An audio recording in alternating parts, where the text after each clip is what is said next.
I have titled my sharing A Sweet Story in the Midst of Pain. Our sharing today is from the book of Ruth in the Old Testament.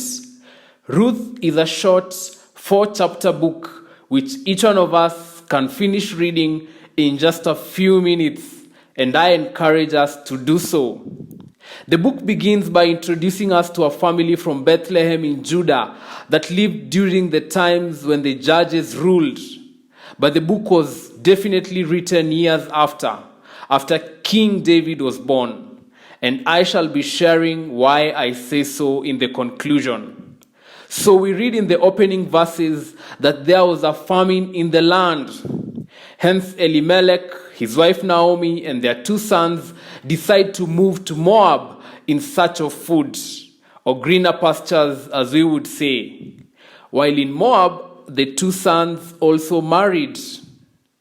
However, what follows is very painful news about the death of Elimelech and later on the death of the 2 sons, leaving behind Naomi and her 2 daughters-in-law.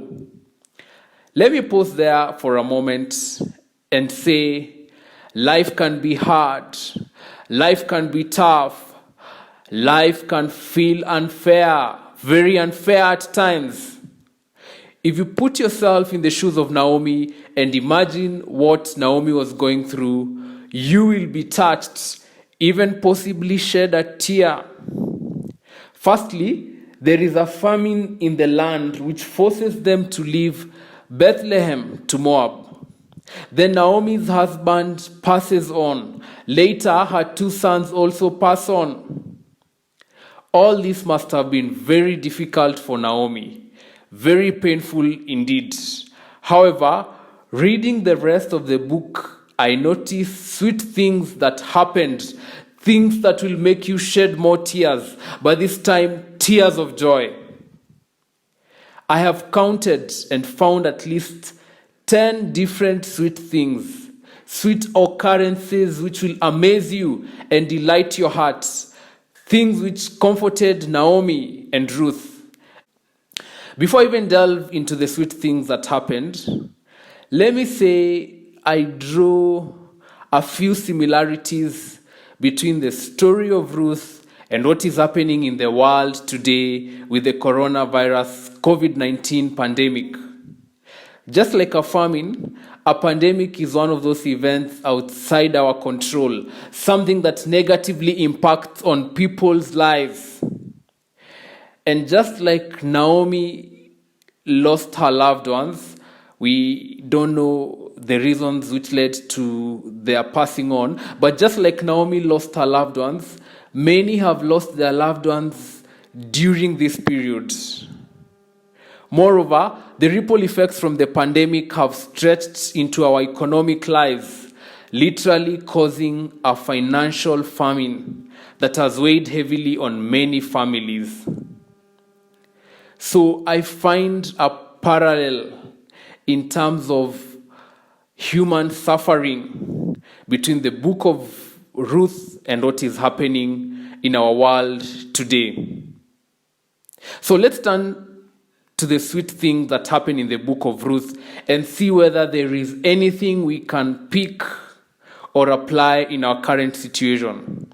Firstly, we see Naomi's extraordinary love and kindness towards her daughters-in-law in the midst of her own suffering.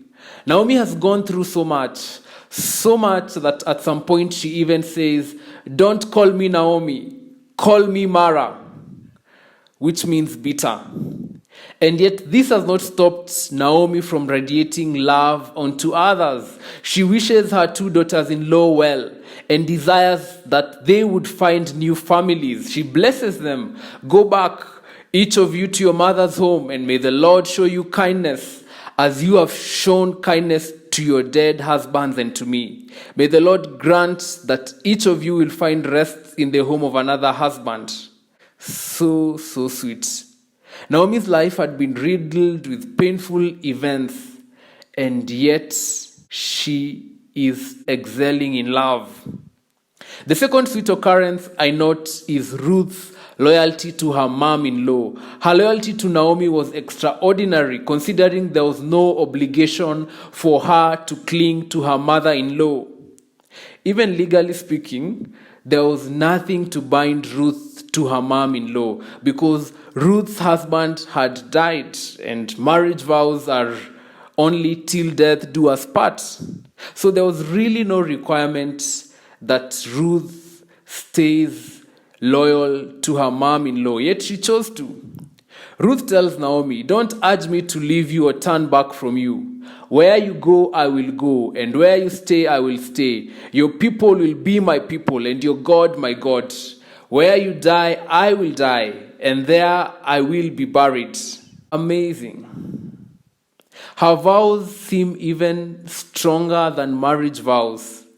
As I had mentioned, marriage vows are usually till death do us part. But she tells her mom-in-law, "May the Lord deal with me, be it ever so severely, if even death separates you and me." Such amazing loyalty. I'm sure this must have somehow comforted Naomi. So the two women journeyed to Bethlehem. When they arrived in Bethlehem, the whole town was stirred because of them, and the women exclaimed, "Can this be Naomi?" "Don't call me Naomi," she told them. "Call me Mara, because the Almighty has made my life very bitter. I went away full, but the Lord has brought me back empty. Why call me Naomi? The Lord has afflicted me. The Almighty has brought misfortune upon me." Let's proceed to chapter 2, where I'll point out other sweet occurrences.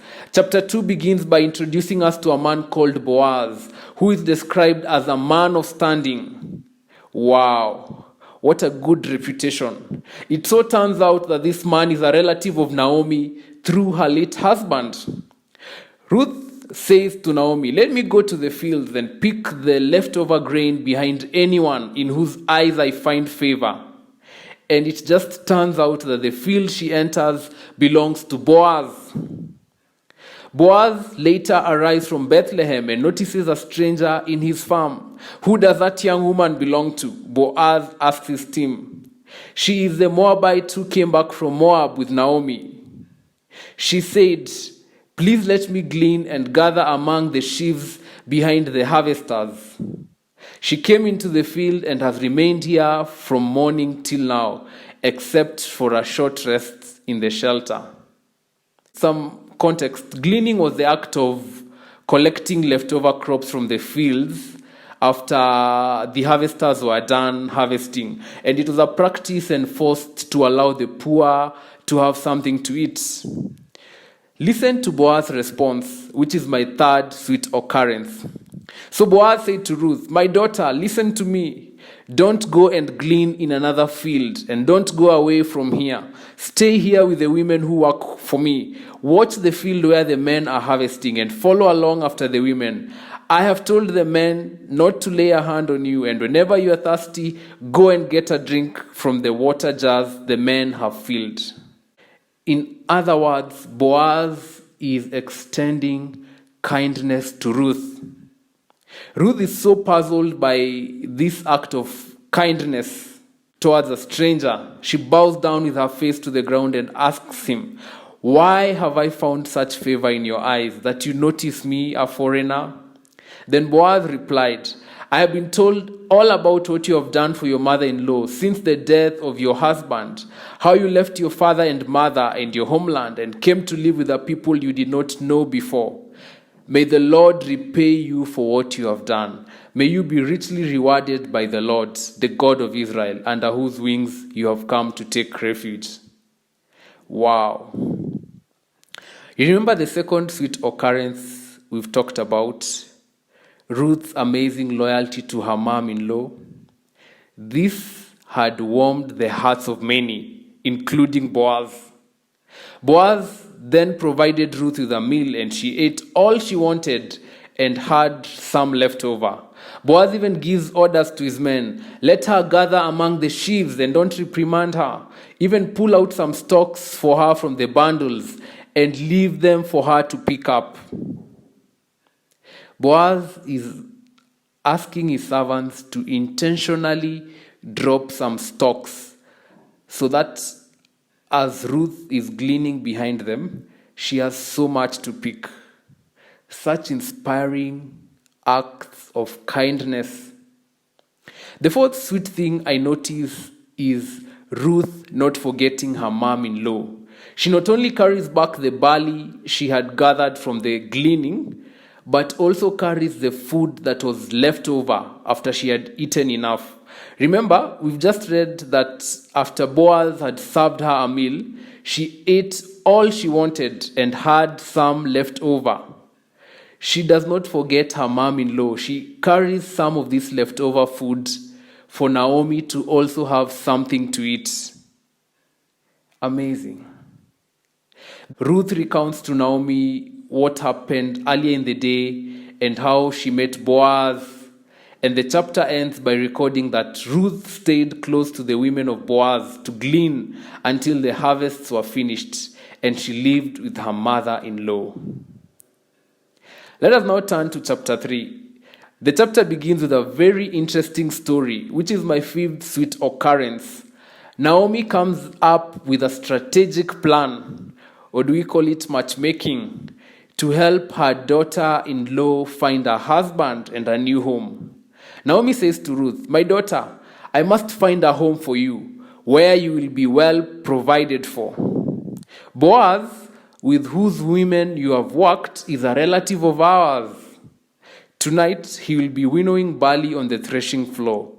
Wash, put on perfume, and get dressed in your best clothes."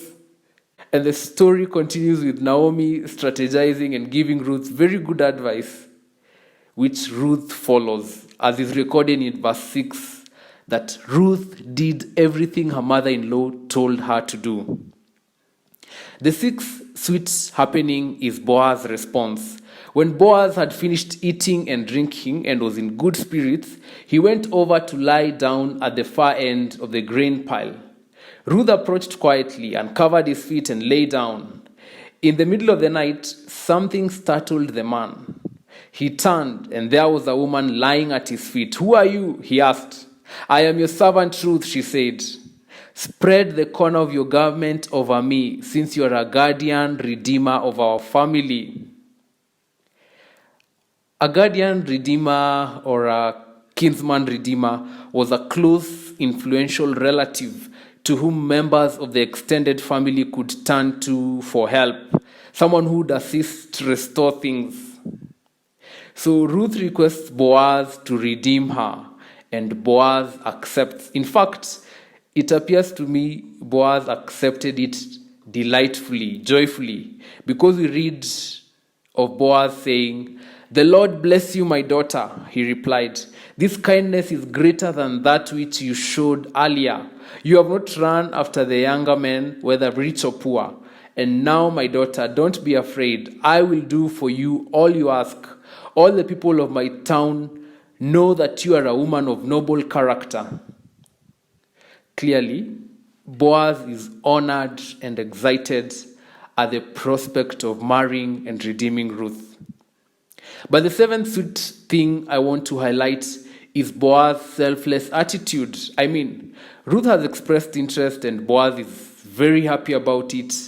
But then he first recommends someone else before himself. He says, "Although it is true that I am a guardian redeemer of our family, there is another who is more closely related than I.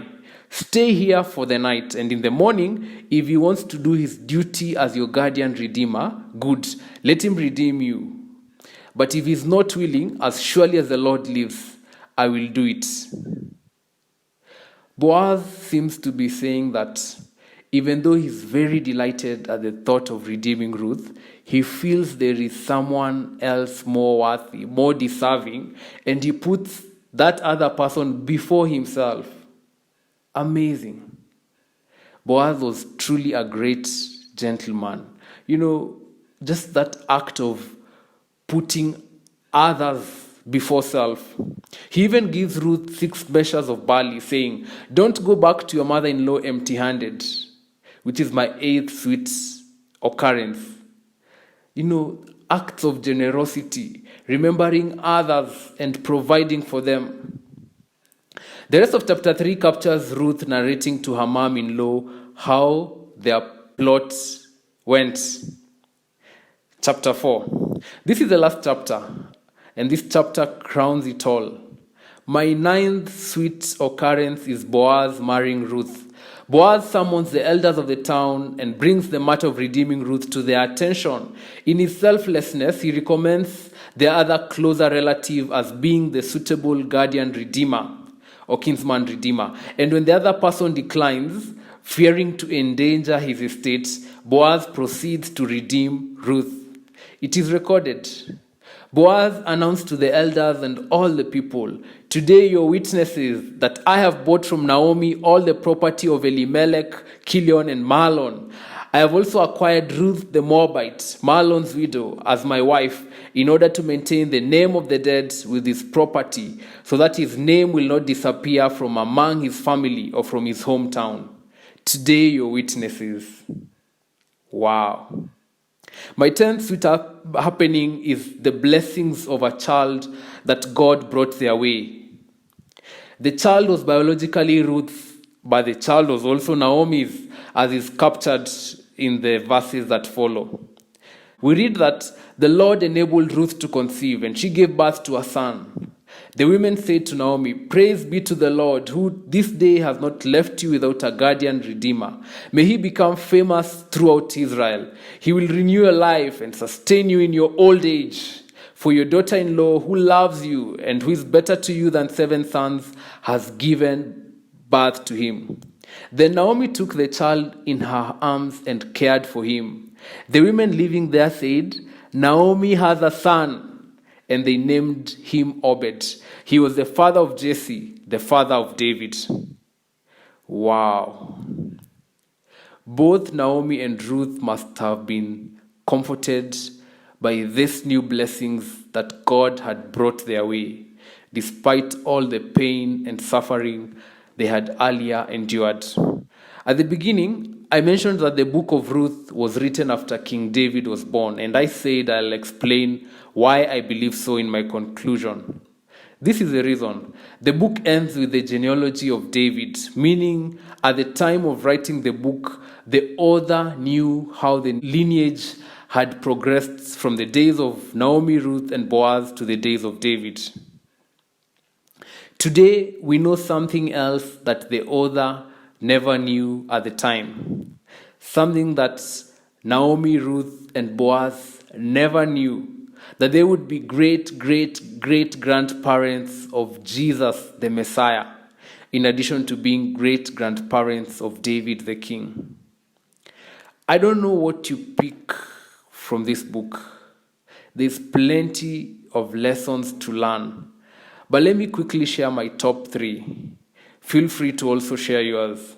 1, life is at times tough.